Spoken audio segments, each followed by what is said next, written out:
direct, you speak to different people. You are online. Hold on 1 second.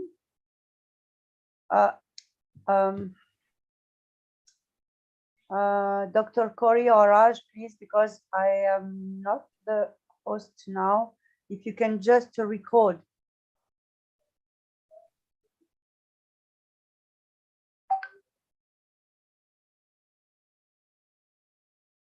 Perfect. You can. We are online. You can start. Okay. Good morning. Good evening. I guess in Europe. I am in the Midwest, so it is still morning over here. Thank you for joining me again.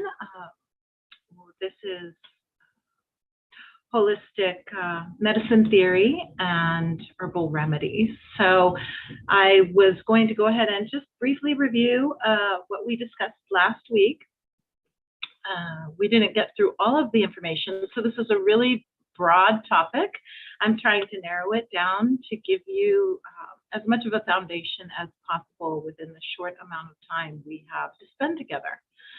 So I'm hoping that I can get through all that information. And so with that, I'm going to ask if you can hold off on questions, and then periodically I will ask for any questions and I will answer them to the best of my ability. I'm doing a lot of this off the top of my head. I have a brief outline here. So just to keep my train of thought, and I'm hoping to cover all of the topics that you guys are interested in. So that being said, I want to try to do it in an organized fashion because there's so much information that I don't want to forget anything. So I'm going to go ahead and just briefly review. Last week, I wanted to start by saying that I misspoke. I got a little sidetracked when I was bringing up the chakras, and we're going to discuss the chakras a little bit today.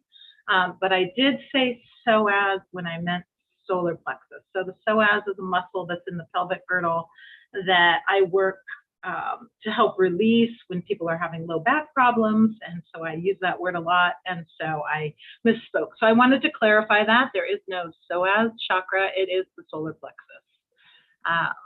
So just to clear that up.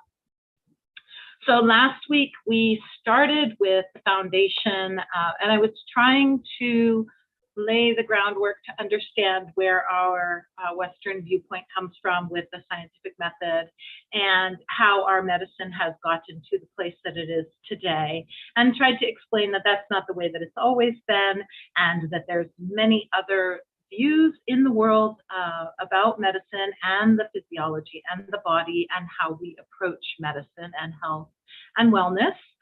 However, the Western scientific model is currently the predominant model, so it seems to be quite overshadowing everything else. So I'm just kind of bringing some of these other methodologies into light.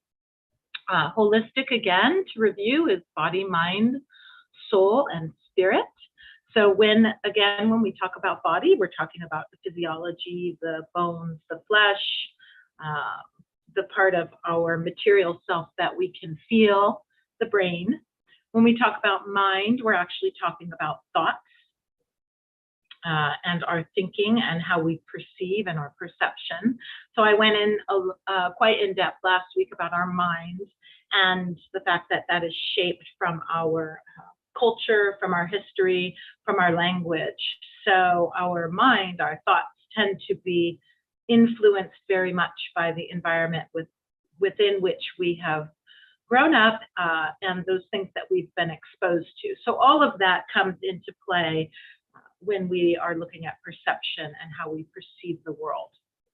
And then we talked briefly about soul, or what in Hindu terminology or Vedic terminology, they would say Atman. So that's the individual soul. And in a scientific way, I related that to our magnetic energy, or what would be recorded as magnetic energy. And then spirit, which in Vedic thought would be Brahman, which is beyond, the ultimate reality, the ocean of bliss, cosmic. I mean, I guess it's beyond cosmic consciousness. Cosmic consciousness would be considered to be our collective awareness and our collective mind.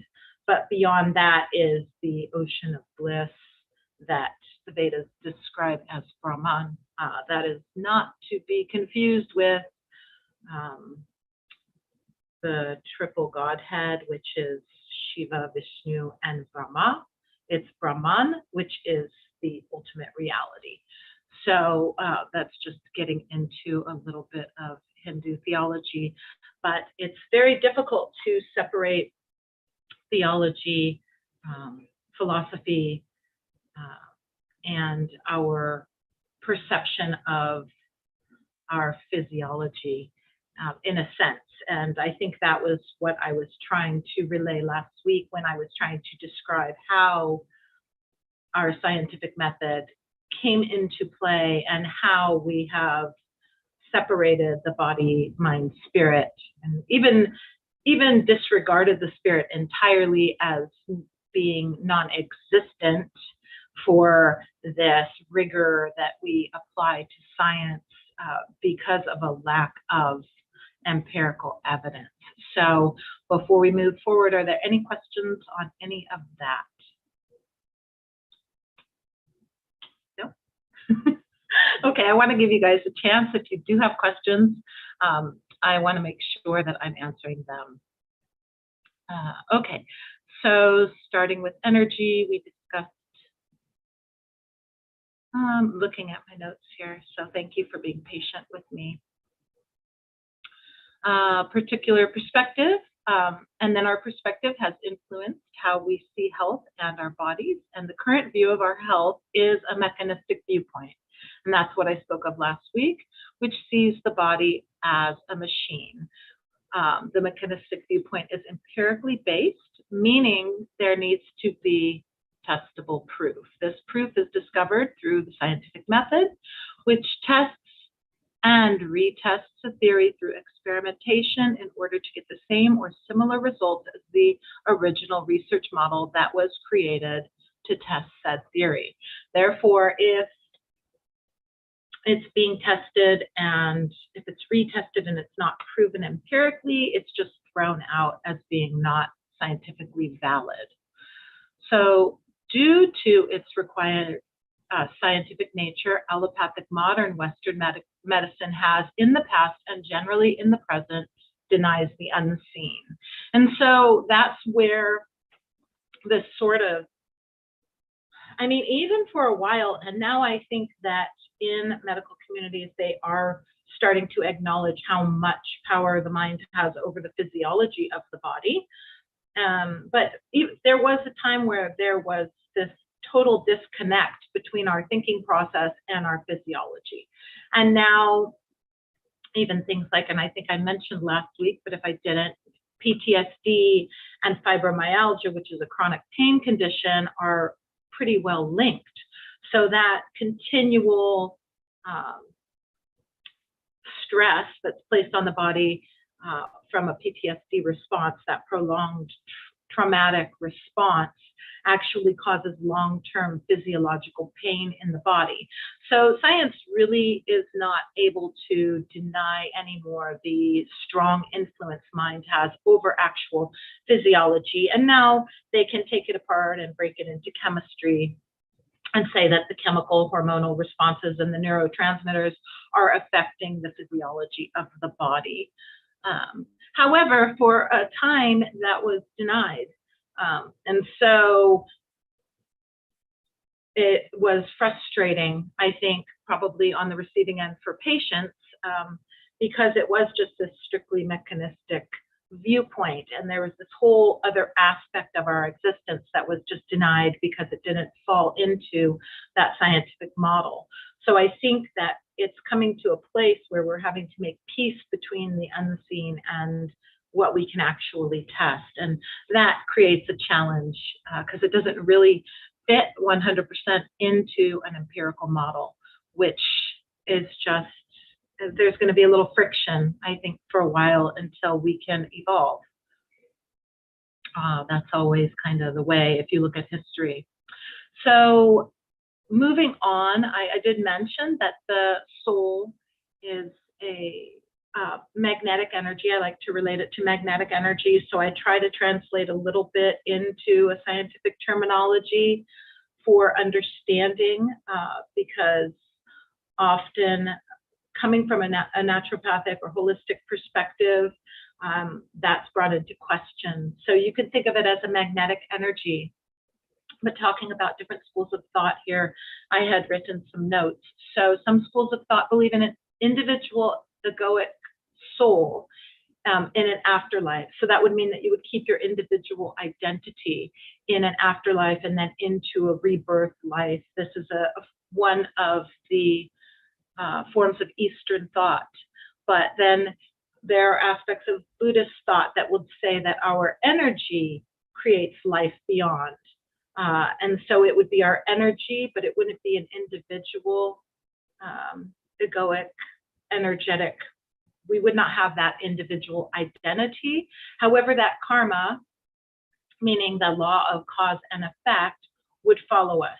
So what we do and create in the world, that energy follows forward into other lifetimes, even if we are not an individual self. But that energy that we put out into the world affects our future. Because a student brought up last week, energy is neither lost nor destroyed, it's just transformed.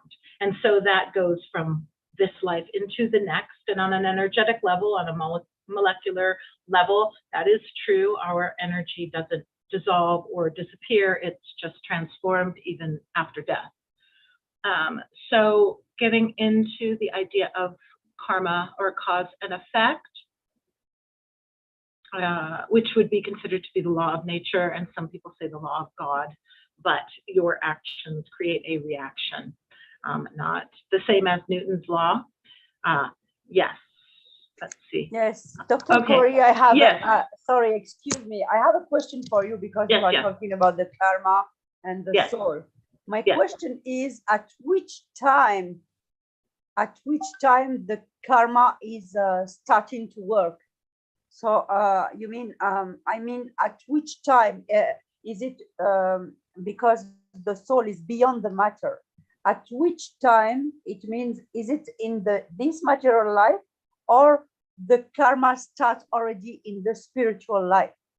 At which time? I mean, there's both schools of thought. There's both schools of thought. So there's some philosophical viewpoints and belief systems and theologies that believe that you brought karma into this lifetime from a past lifetime, and it will continue beyond. You also are creating karma. And if you think about the Jains, their philosophy is to do nothing. You know, so a classic sculpture of Jain philosophy or theology is just a sculpture standing still in the woods with plants growing up their bodies, so that to engage into doing nothing creates no karma, because in that school of thought, anytime you are creating karma, you are creating another incarnation into this lifetime. That is being in an individual, the idea of an individual egoic soul.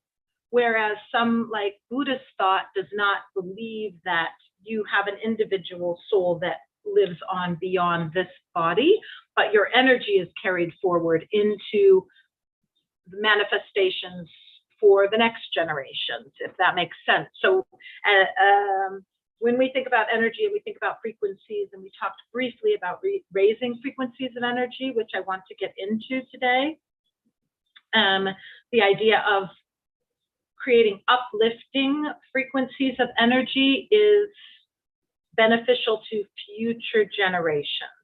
So, and then if we go even beyond that, time doesn't exist. So it really depends on how far you want to extend that. But there's many schools of thought within many different theologies and philosophies.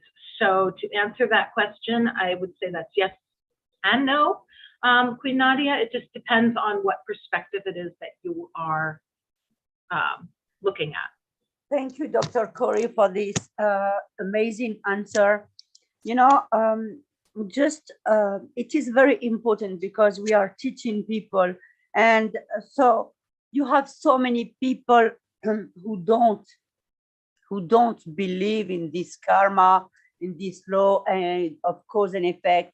I mean, when you are involved in the cause and effect, the law of cause and effect, you are just saying you are responsible and you are the architect of your own destiny, your own life, and all that.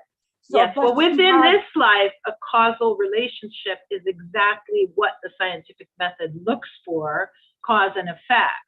And that's when you would validate an experiment. So if we want to take it to a purely this lifetime atheist perspective, a causal relationship is if this, then this, therefore that. It's happening because of this action into the world. Okay, this is amazing. So, so people who just born in a country where there is war, where there is already war, there is misery and all that, can we say that they are coming with a heavy karma? They are born there because of their karma, or is it just an experience or a bad luck or the will of God? I don't know, because you know, so many people, they don't trust, they believe in God, they separate themselves from God, and they think that God is in a spirit in the sky controlling everything. So they are blaming him when they are in misery and thanking him when their prayers is answered. Yeah, and that's true. That's true. And some schools of thought would say that you come in with heavy karma. Some schools of thought would not say that. The way that I perceive things is that we attach, it's complicated, right? I see it as God manifesting him herself, and these are all different facets of God nature. I'm not in a country that's at war, thank God. I feel blessed by that every day, and yet you do see people like, I think of Kori who had this extremely deep faith, who was a saint and was during the Holocaust, was in concentration camps and still was able to shine that light. So we it is our nature to move away from pain and towards pleasure. That's a human nature. And then we attach certain thoughts and ideas and feelings to these experiences. And that's where you get into this Buddhist thought of non-reactive nature, which is not simple to achieve. You know, it's like a lifetime process. However, we tend to attach bad feelings to what we perceive to be bad, and good feelings to what we perceive to be good, and pain is bad and pleasure is good. And so we have all of these judgments, when in all actuality, these are just experiences of a human life. From a very philosophical view, that doesn't necessarily mean that we are able to remove that suffering for people that are in that state. But as the Buddha left, you know, the palace, discovered that all aspects of life are suffering. If we attach that emotion to it, that we will suffer because of it. But it really is that life is just this transitional process. And the more attached we are to these things, then the more suffering we have. And there is a law of impermanence. And that's interesting, because beyond this veil, they would say the veil of Maya, or this world of illusion, there is no impermanence. It's all one. It's all Brahman. It's all the sea of bliss. But in this three-dimensional reality, we have this sense of time and the passage of time. And with time, it's just a continual letting go process, because as we grow and we age, we lose friends, we lose money, we gain, we lose, we gain, it's just, and then we die. So we can suffer a lot, depending on how attached we are. And are we really able to delect or remove our karma? I mean, for example, let's say that we came here with a very strong karma, and is it possible to remove that or to Well, it's evolve already, or? transmutation. I think that we talk about transmutation and Yes. shifting and changing. I think there's seva, which is selfless service. There's many forms of yoga, and that's what yogic practices are. But then you have the Jains who don't want to create any more karma, so they don't engage. So karma is an entirely long topic with a lot of different viewpoints on it. It's not simple, Yes. because there are so many ways of perceiving it. So there's many different thoughts, and then that comes down to, like any other religion or philosophical viewpoint, it comes down to your personal perspective and what you make peace with and how you want to perceive it. So I think of it as that existence is just multifaceted, or it's that old idea of the elephant in the room, the blind people in the elephant, and one person's touching the leg and one person's touching a trunk and one person's touching a tail. They all have this different idea of what it is because they can't see the entire picture, right? And that's kind of existence, just multifaceted, and just whatever it is that we're exposed to. And again, that gets back into this filter of our mind and how we perceive it. So the more we see and the more we learn, right, the more we shift, maybe adapt, adjust. Just amazing. Thank you very much, Dr. Kori. You are talking about a chakra, and you believe that every human being or every life, every human being is born with chakras, and do animals and vegetables have chakra and all that? So you are the teacher. Yeah, let me get into that. I never really thought, but I'm sure it's all energetic centers. So there's energy everywhere. The chakras were developed to really understand healing and health of the body, or developed or discovered through meditation.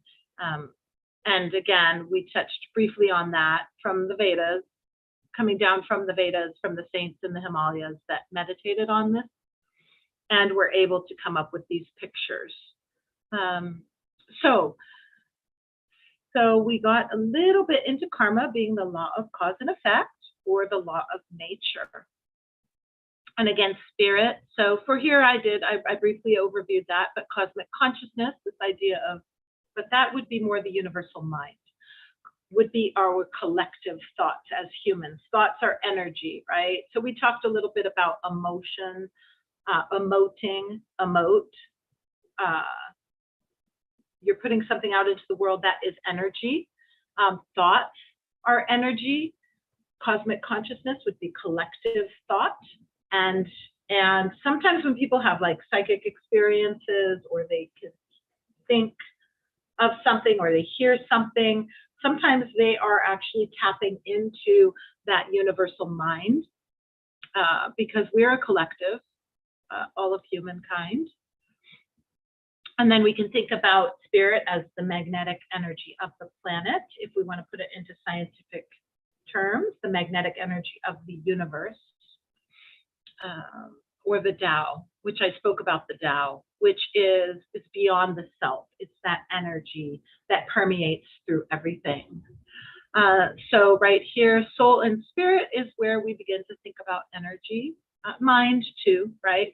But soul and spirit would be maybe like higher vibrational energy, molecules and vibration. And that's where you get into sound healing, crystals, stones. So people ask about crystals, and for a long time it was considered, still is considered woo-woo or funny new agey stuff that has no scientific relevance. However, all you need to do is think about quartz lasers, quartz crystals, And they do have a vibration. They have enough of a vibration to run a clock.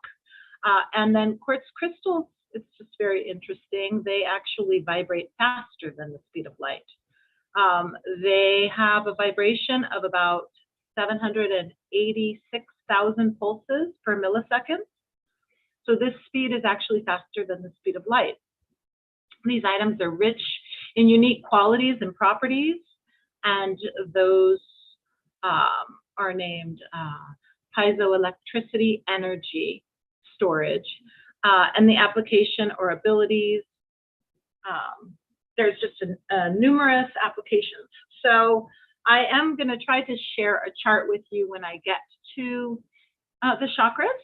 And one of the charts does have particular stones that correspond to particular chakras to align the chakras.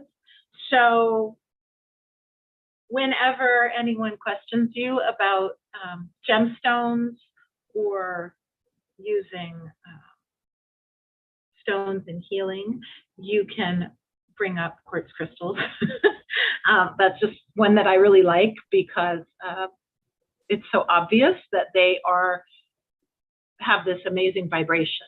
And so when we get into even sound healing, there was Dr. Rife, who had the Rife machine, who was actually kicked out of the United States at one point because, again, we have medicine for profit, but he came up with the different frequencies that different, say, ailments have a different frequency. So like a tumor would have one particular frequency, and then he would find a radio wave or a sound wave that would actually vibrate those molecules to such a rapid speed that they would like explode or dissolve. My ex-fiance was a biophysicist, and he worked with sound healing with cancer research. So the way that works is you have to think of the fact that our body, we were talking a little bit about it, but as molecules slow down, they get denser and denser and denser, and then we have density, and then we have our material being, right? So that is something interesting. And then I wanted to touch on, so that energetic, so we have to think about herbs, and that herbs have their energetic properties. And so there are entire schools of thought, especially like when you get into Ayurveda, different doshas, different body types, and they have different energetic properties, and different conditions and imbalances have different properties, so that you are looking at the energetics of the herb to balance out those imbalances. And this is why the allopathic or Western medicine approach to herbs is not herbology, but is pharmacology. So currently what you see happening a lot is you will see like, okay, this is the miracle herb, that this does everything. This is the active ingredient. We have extracted it and concentrated it and put it into a capsule. And this is why, Queen Nadia, last week you asked if there was a particular herb that would raise this vibration. And that was not something that I could answer right away, although a couple came to mind because of energetic principles. But usually when you're looking at conditions of the body from an herbalist perspective, you're looking at balancing energies, not at active ingredients or chemical components that make it effective. That is the problem that I see with the current take on herbs, is that they're trying to make it more into a science.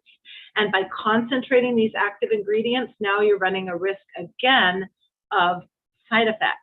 And then you have like the FDA in this country come in and try to take these off of the market because people are getting sick from them. But the reason that they're getting sick is because they're highly concentrated active ingredients. So an herb is an entire plant.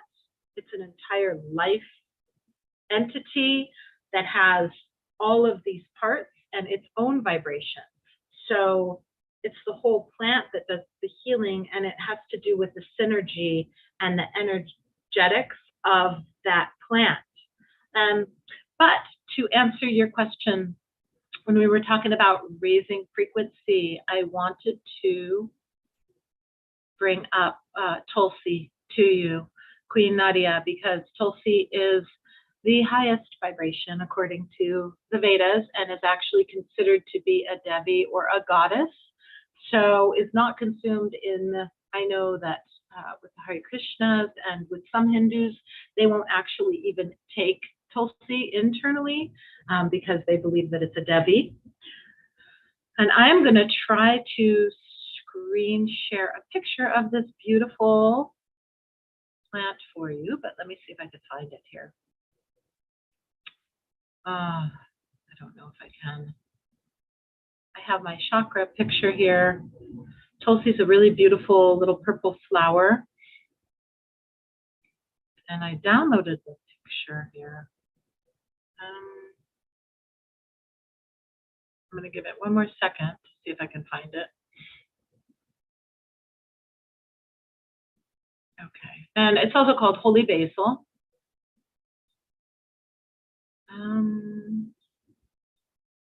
So let's see. I'm trying to screen share it here. Give me one more minute. There it is. So is that on the screen? No, not quite yet. There we go. So this is Holy Basil. Can you guys see that? Yes. Okay. It's a beautiful, fragrant flower. It's beautiful. They make essential oil out of it too. So aromatherapy is also part of herbology. Aromatherapy is very potent and very powerful. The molecules. So aromatherapy actually takes the hormone of the plant. So the fragrance that you smell in the flowers is actually the plant hormone. That's what attracts the bees to pollinate the flowers. It protects the plants, and they're very potent oils. They have a small enough molecular structure to penetrate into the bloodstream. Within 10 minutes, you can test the blood and actually see essential oils in the bloodstream. And they also have the ability to penetrate the blood-brain barrier. So when you inhale them and you smell them, those molecules actually are able to go into the brain, and they are like phytohormones. They're plant hormones. So they can actually work on the brain in a similar manner as hormones. Yeah. So they're very uplifting. But this is a very high vibrational herb. And it is very renowned and well known for it's also spiritual, like upliftment. So a very nice herb to meditate with, a very beautiful oil to use. It's also an adaptogen, which means that it helps to balance the whole body. It regulates temperature. So it's really nice for women, especially when they're going through that change. And it's very uplifting to the heart. Here's a closer picture of the flower itself. You know, Dr. Kori, the plant that we just saw is recognized by different community to be the plant of heaven. Because, yes, because you cannot approach it easily. And at the same time, when you approach it, it can heal different things. And yes, I don't know, but for example, in different culture, different communities like Arab community, Asia, you know, it's the plant of paradise, and it's really recognized like that. Yes, and it's highly regarded in Ayurveda, and it is so a Devi. So they do call it a goddess, and so that would be in alignment with the idea that it's a heavenly plant. Oh, I had all those pictures now. Where did they go? Sorry. Thank you guys for your patience with me with the screen sharing. I had more pictures here, but now they just disappeared off my screen. Oh, here we are. Maybe is this them up here? No. Sorry. Okay. Well, yes, Tulsi. So you're familiar from the Middle East, then, Queen Nadia? Sorry, what you said? You're familiar with the plant from. Yes, I know the plants. I am using it sometimes, you know. And yeah. Yeah, I know this plant, and it's cool because you have to use it when when the flowers start to arrive. So the energy is more powerful, you know, because Yes. when all the flowers are already here, so it's losing from its energy.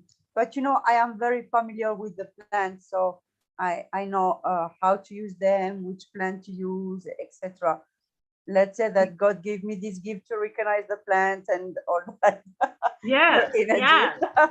Yes, it's in your DNA. So we store information and knowledge in our DNA too. Everything is written in us. We came with this knowledge. Exactly. That's very true. Yeah. So it has many benefits for the body, mind, and spirit. It supports both the physical and on the subtle levels or the energetic levels. But some of the benefits are adaptogenic. So when we're talking about adaptogen, we're talking about working on the pituitary, so for the glandular system and balancing the entire body. So it also helps body cope with stress. If you're stressed, it's a very good sedative. It helps with mental clarity, and it supports rejuvenation in the body. It helps you, I said, maintain a normal body temperature. For women that are going through premenopause, menopause, one of the things that happens is as the hormones are dropping off, there is, the body is struggling to maintain its body temperature. So you can have hot flashes or chills, and this actually helps the body maintain its normal body temperature. And you know, and even the root of you can use the plant. You can even reduce it in juice, for example. I don't know how we said in English, but in French we say where you put it in centrifugeuse. Centrifugeuse is like you extract the everything from it. A decoction. Tea would be a decoction. Yes. And you drink that. And or you could soak it in oil. Yes, or in oil, or even in juice, you can drink it like that. And or you can boil it and make like tea. But when you want to boil it for a certain, for example, disease, you will use only the root. For example, some people who have, I don't know how we said in English, but in French we say continence. You know, when you have this problem, genetical incontinence. Yes. You have this problem, and especially for people after the 65, 70 years old, and they have this problem. So you use the root of this plant. You make it boiled, and you use like a tea, and drink it. And I can assure you, you take 2-3 times of this juice during 2 months. So it helps to tonify the bladder. Yes, it would be a tonic. You have no more this problem. And this plant is also helping you for your blood problem of blood. You know, this you know, you have a lot of sugar in your blood, your blood sugar. It will clean your blood in 2-3 months completely. Yes. This is why we are calling it the plant of heaven. Yeah, it's very potent. It is tonifying. It's an adaptogen, so it does help balance the whole body. And probably what you're saying as far as cleaning the blood, and if you're saying for incontinence, that would mean that it was very tonifying for the bladder itself. So it's a very amazing God gave plant. me this gift to recognize the plant. I don't know from where I got that. Only from God. It's a knowledge. I was born with this knowledge. I don't know. Yeah, it's in our DNA. It's in our Yes, DNA. So we it's have an memories answer. in our DNA. That's Sometimes you're true. very drawn to things. I know that when I was a very little girl, I would mash up all kinds of flowers and put them in oil, and I have no idea where it Yeah. came from, but my mother would open the refrigerator and just be wondering what was in there. And I was like, oh, this is for my face, and this is, yeah. But So there's one thing, Dr. Kori, that we have to say to tell to our people who are listening to us. Yes, you can use the plants, you can use the stones, the gems, etc., to heal the body. This is absolutely, true. for managing your health. Yeah. Yes, but there's one thing that we have to inform our people, that if you are with the negative energy and you trust nothing, so don't touch the plant, don't Mm. touch the stones. Why? Because it will be the reverse. The plant or the stones won't affect you. You will affect them, then you are affecting yourself. You will just damage yourself. This is the truth. Because this is why when you are touching a stone, this stone you are using Well, it. the stone can absorb the negative energy, Yes. but then Yes. you take your stone and you cleanse your stone. So some people take it down to the ocean. Some people just wash it in salt water. Some people will put it in a bowl of water under the moonlight to Yes, cleanse under the the moon, stone. in So the stones sun. should be cleansed. Stones can shatter from absorbing negative energy, but these things are here to help us. Yes. So it's But important not all that the we, stones are helping us. You need to. what was that? I said not all the stones are helping us. For example, if you are mixing two stones together, you are in very big trouble. It And you, depends. I think that it depends. So you need to have knowledge of yes. stones. So you need to learn before to use it. This is what we are saying to people. But I think in Don't general, quartz is pretty beneficial. Rose quartz is pretty beneficial across the board for everyone. And you are here to help us. You are a here neutral, very neutral stone. Rose quartz just lifts the heart, and yes. some stones are very neutral. And then beyond all of this, like as I spoke about my yoga teacher, he talked about totem herbs and things of this nature, where a particular herb or stone may resonate with you, and it could become your totem herb or stone, where it doesn't really matter what the ailment is, it just resonates with you. So it's generally healing to your being. Of course, you are attracting the same energy than you. So every stone and every plant has its own energy that can be similar to yours. You will be like falling in love with this. It's like a magnetism. You can be drawn to the things that you need. And then, yes, and then there's the idea and concept in like, say, Native American thought, where you have a totem plant, and that's your totem animal, your totem herb, right? So that's your spirit animal or your plant spirit that is always with you. So it would be like the core of yourself, right? So you can always go back to that. So that's another perspective. So there's a multitude of ideas, I think, in different cultures. And so that's why, I don't know, for me, lavender would be one of the ones that always is kind of works for everything. And I tend towards rose a lot. And turmeric is pretty much a universal healer. Turmeric is in just about every single Vedic formula or Ayurvedic formula. And turmeric was brought over to Polynesia. It was one of the canoe plants. It's called Olena in Hawaiian medicine. So I don't want to get too into that. We'll talk about that next time. But in the canoes, there were the canoe plants that came over from Polynesia. So the Polynesians. Do you have any plants, any Hawaiian plants that you want to show to our people?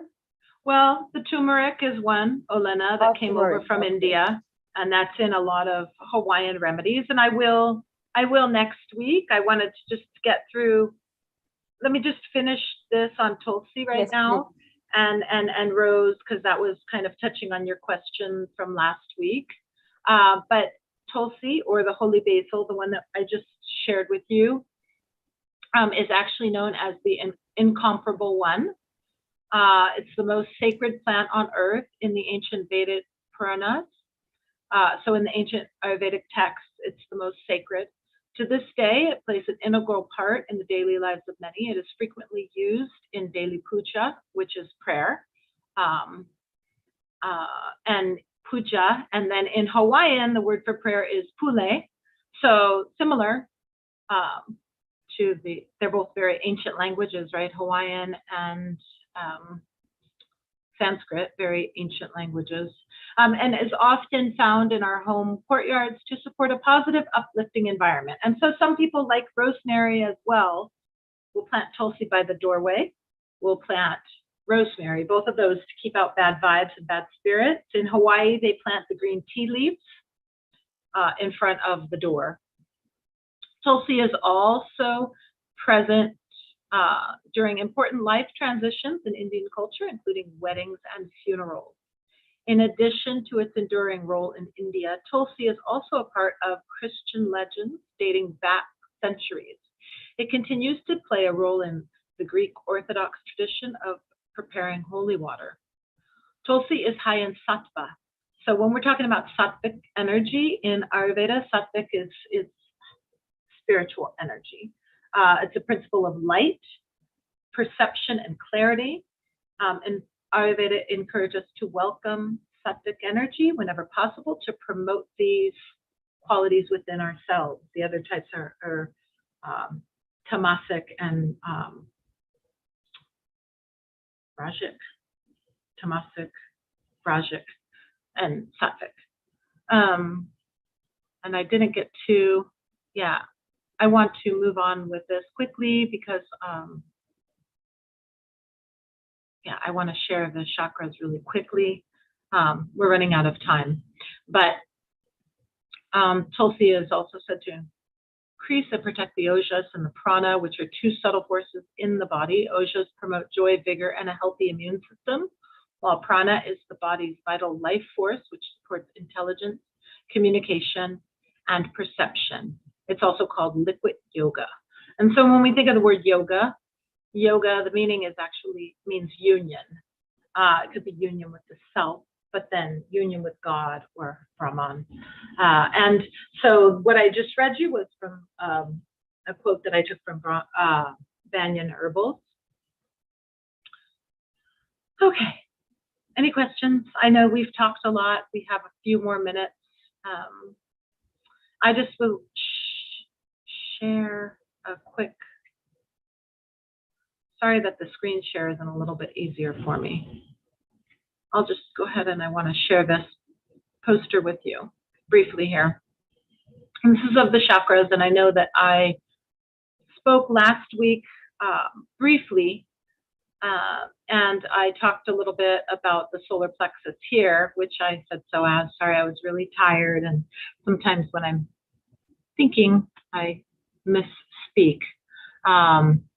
But here is the basic. These are the central chakras.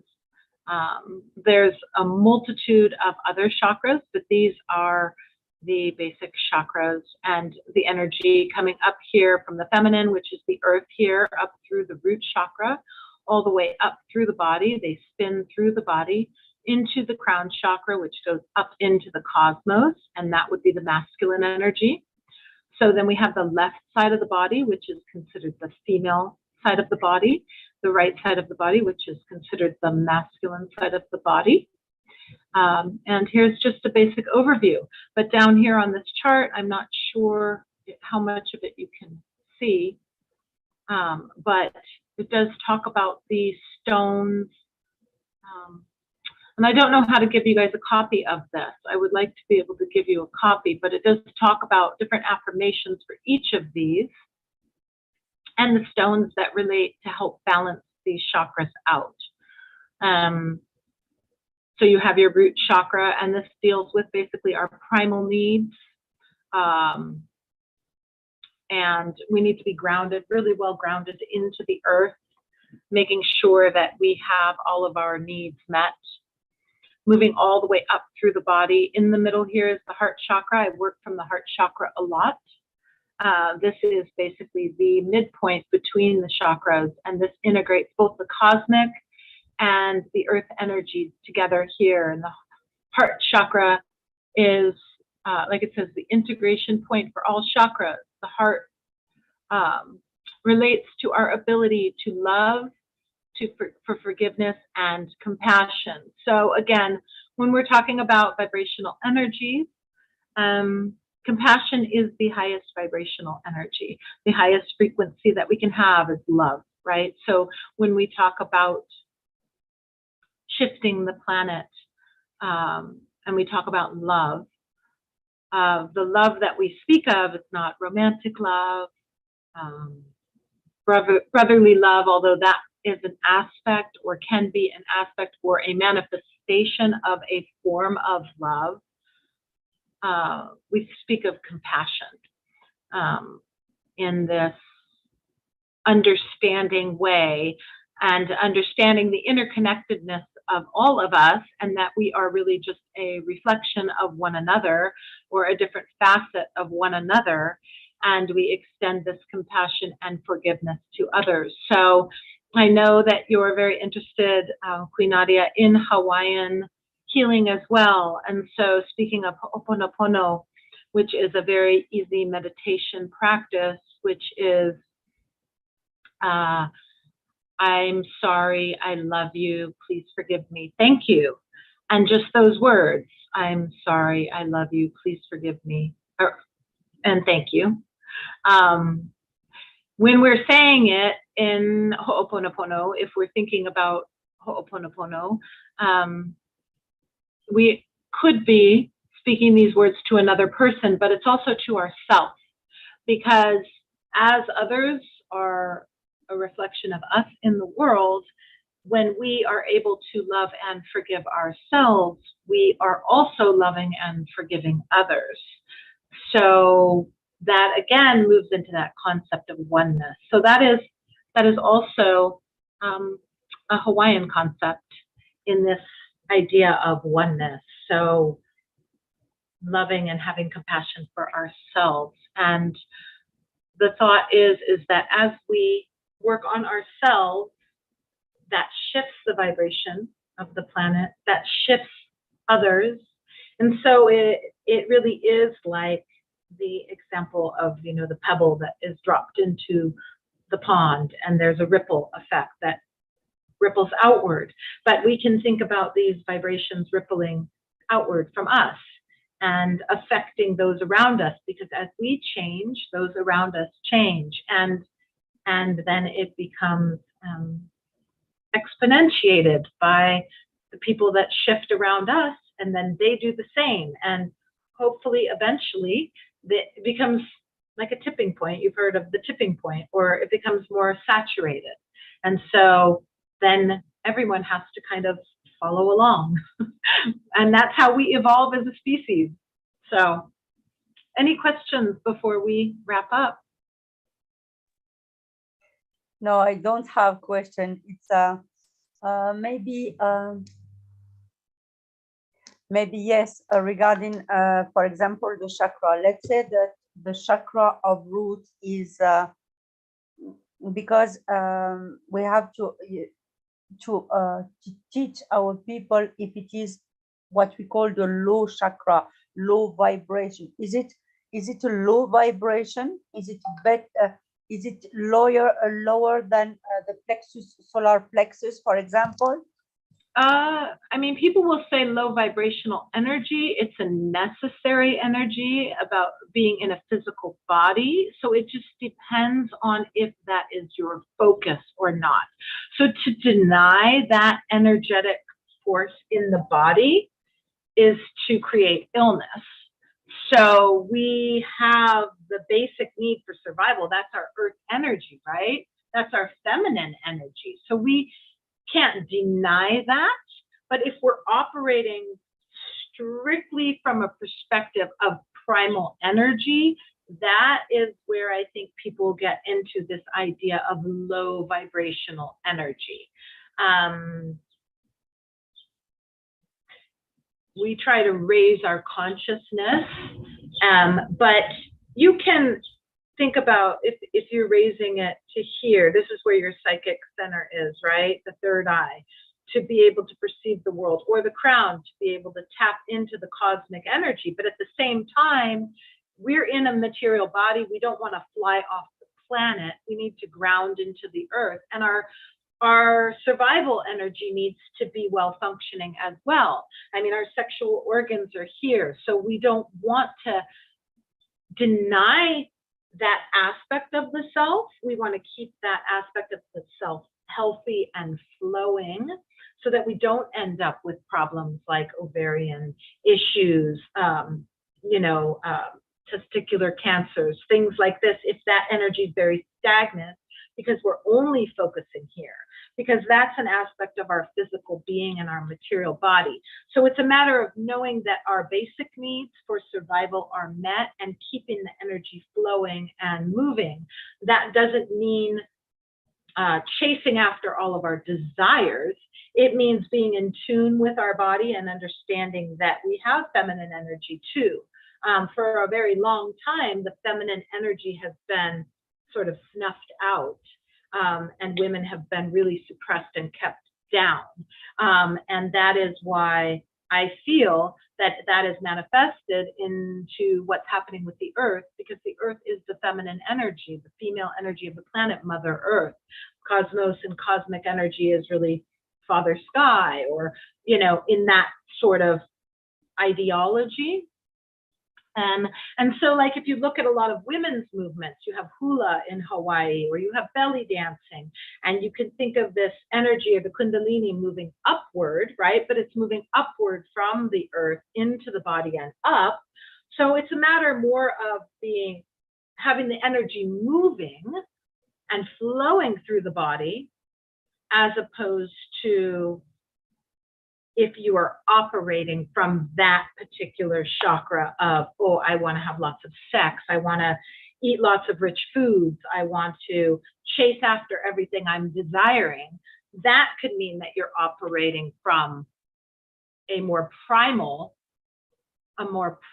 energy. I don't know that I would necessarily call it low vibrational energy. I would call it more of our survival human energy.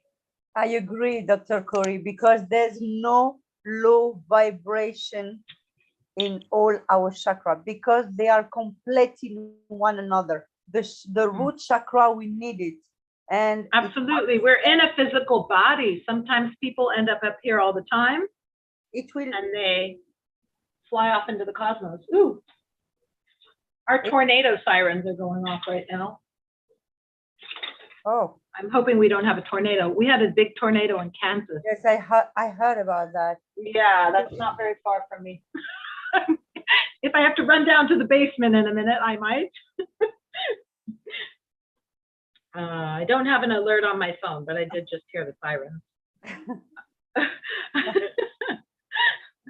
Yes, so that's a good point, Queen Nadia. It's important to remember that. But when we talk about if we talk about low vibrational energy, I think we can talk about different, and that's talking about for healing.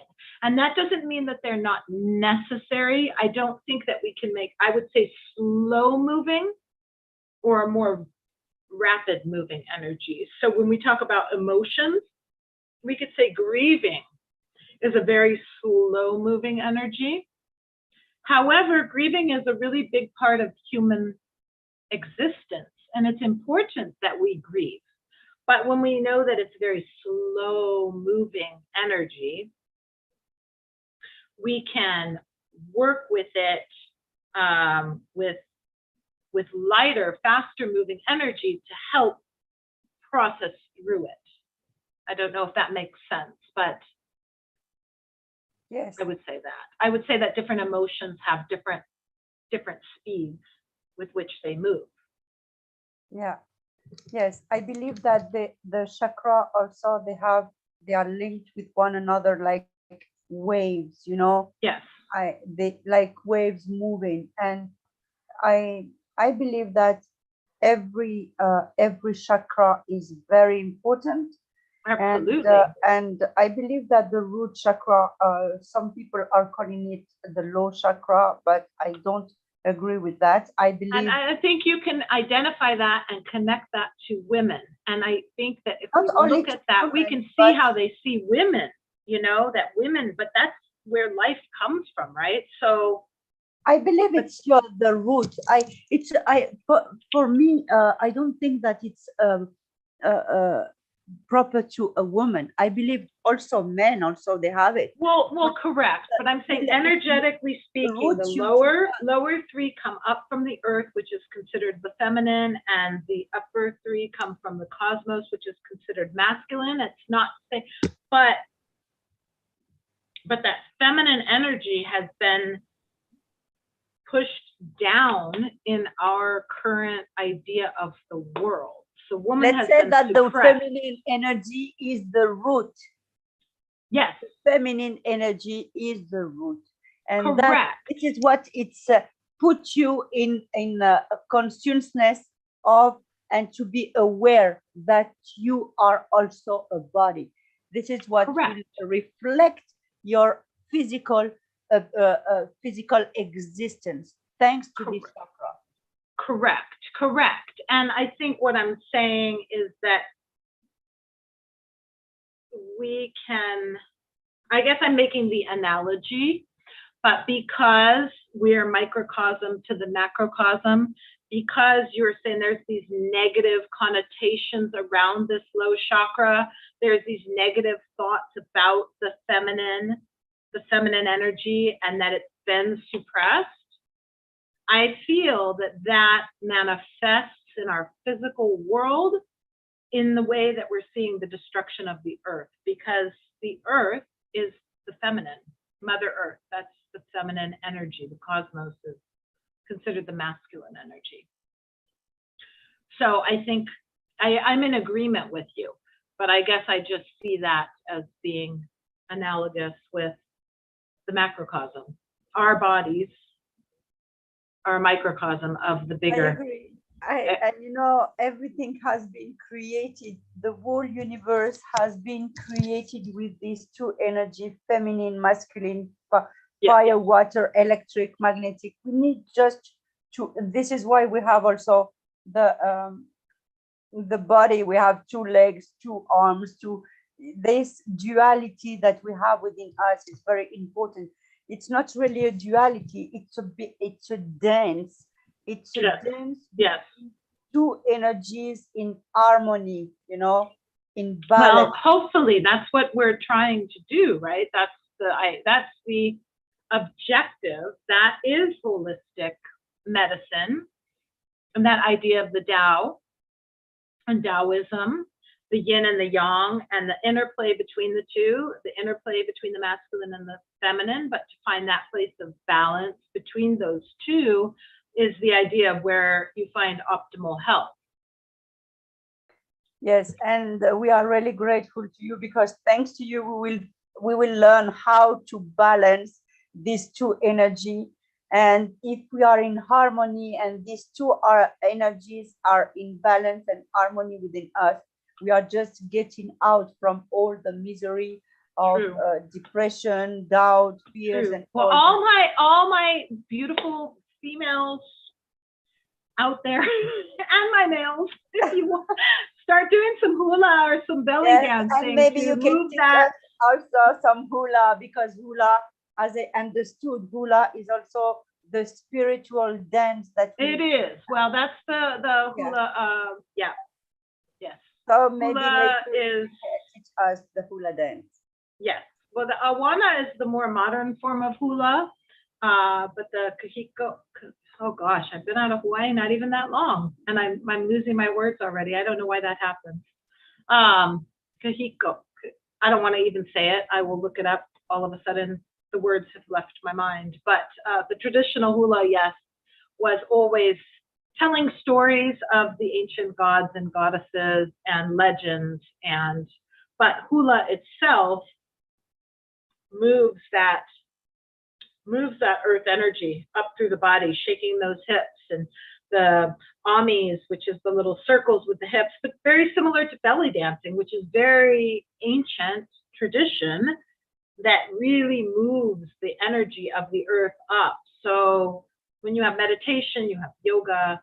When you're sitting in meditation, you're focusing here on the third eye, or you're connecting with the cosmos. That's very much cosmic connection, and this idea of being very,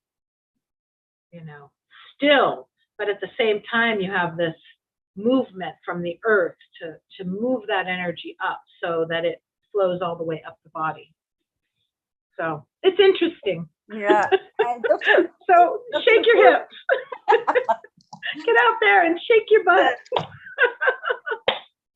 Okay. Dr. Kori, one last question for you, and then I will release you because maybe you have something else to do. Do you think that that this hula dance can wake your kundalini? Oh, absolutely. Oh, yes. Okay. I think any of that will wake the kundalini. I mean, any belly dancing for sure.